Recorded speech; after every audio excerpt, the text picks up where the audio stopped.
ঘটনা হচ্ছে এখন বর্তমান আমরা অবস্থান করতেছি কিন্তু আমাদের বগুড়া জেলা গাবতলী থানার বাউইটুনা এই যে ইসামতি নগরের এই ব্রিজ সংলগ্ন এই ব্রিজ দিয়ে কিন্তু প্রতিনিয়তই আমার চাচা আব্দুল খালেক তিনি কিন্তু প্রতিনিয়ত যাওয়া আসি করতো। আজকে হঠাৎ করে এই রাস্তা দিয়ে যাওয়াতে পছন্দ না হওয়াতে কিন্তু প্রতিনিয়ত কিন্তু এই যে এই পানির ভিতর দিয়ে কিন্তু তার আধ্যাত্মিক ক্ষমতার কারণে কিন্তু যাওয়া আসি করতো। প্রতিদিনের ন্যায় আজকেও কিন্তু এই পানির ভিতরে যাইতে যাইতে বা এখান দিয়ে ঘাটাতে আস্তে আস্তে তিনি কিন্তু বুঝতে না পারে হঠাৎ করে কিন্তু গাড়িটি এখানে আজকে উল্টে যায়। আসলে কিছু বলার নাই, ঘটনাটা কিন্তু অনেক মর্মান্তিক। চাচা কিন্তু আমার অসুস্থ অবস্থায় আছে, আপনারা সবাই দোয়া করবেন। সে কিন্তু এখন বর্তমান মেডিকেলে আছেন। তা যাই হোক, কিছু আসলে বলার নাই। এখন 3-4টে ফায়ার সার্ভিস এবং ইউনিটকে খবর দেওয়া হয়েছে।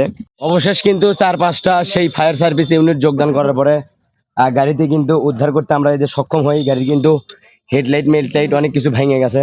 এই যে টুকু চাও আমাদের সাথে ছিল, তা টুকু চাচা গাড়িটি আমাদের উদ্ধার করতে কি পরিমাণ সময় লাগলো আজকে?